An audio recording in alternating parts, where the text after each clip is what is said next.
வணக்கம். ஆன்மீக செய்திகள். சிவகங்கை சமஸ்தானம் தேவஸ்தான நிர்வாகத்திற்கு பாத்தியப்பட்ட மானாமதுரை ஆனந்தவல்லி சோமநாதர் கோயிலில் சித்திரை திருவிழா 10 நாட்கள் நடைபெறும். விழா நாட்களின் போது சுவாமிகள் பல்வேறு வாகனங்களில் மண்டகப்படிகளில் எழுந்தருளி வீதி உலா நடைபெறும். இந்த ஆண்டு சித்திரை திருவிழா இன்று காலை கொடியேற்றத்துடன் துவங்கியது. முன்னதாக அதிகாலை ஆனந்தவல்லி அம்மனும் சோமநாதர் பிரியா விடையுடன் கொடிமரத்திற்கு முன்புள்ள மண்டபத்தில் சர்வ அலங்காரத்தில் எழுந்தருளினர்.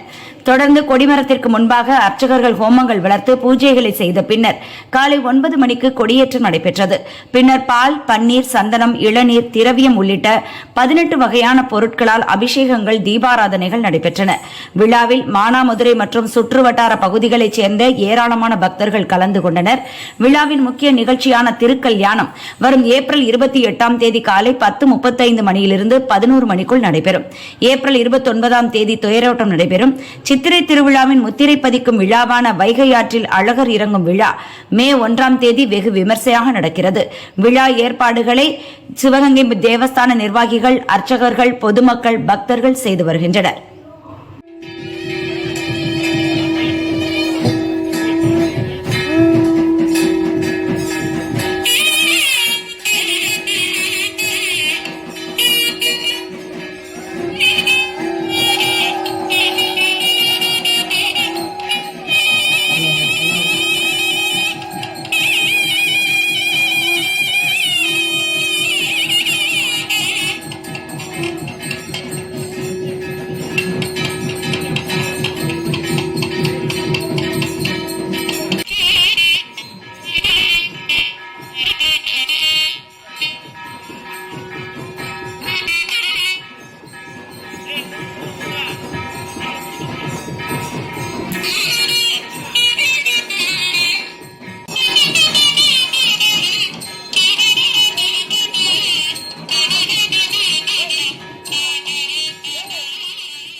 திருச்சி மலைக்கோட்டை மட்டுமார் குழலம்மை உடனுறை தாயுமானவ சுவாமி கோயிலில் சித்திரை மாத தேர் திருவிழா கொடியேற்றம் இன்று வெகு விமர்சையாக நடைபெற்றது.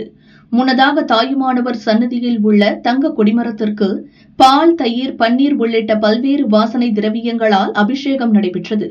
பின்னர் சுவாமி அம்பாள் பஞ்சமூர்த்திகளுடன் சிறப்பு அலங்காரத்தில் எழுந்தருளினார். மேளதாளம் முழங்க ரிஷபகுடி ஏற்றப்பட்டு தீபாராதனை காட்டப்பட்டது. விழாவையொட்டி தாயுமானவர் மட்டுமார் குழலம்மை சமேதராக தினமும் பல்வேறு வாகனங்களில் திருவீதி உலாய் எழுந்தருள்வர். ஏப்ரல் 25ஆம் தேதி ரத்தினாவதிக்கு சிவபெருமான் தாயுமானவராய் எழுந்தருளி மருத்துவம் செய்த செட்டி பெண் பிரசவ வைபவமும், ஏப்ரல் 26ஆம் தேதி திருக்கல்யாண வைபவமும், ஏப்ரல் 29ஆம் தேதி திருத்தேர் வடம் பிடித்தல் நிகழ்ச்சி நடைபெறுகிறது. ஏப்ரல் 30ஆம் தேதி பஞ்சமூர்த்திக்கு பிரயாசித்த அபிஷேகம், இரவு கொடியிறக்க நிகழ்ச்சியுடன் விழா நிறைவு பெறுகிறது. விழா ஏற்பாடுகளை அறநிலையத்துறை மற்றும் கோயில் ஊழியர்கள் செய்து வருகின்றனர்.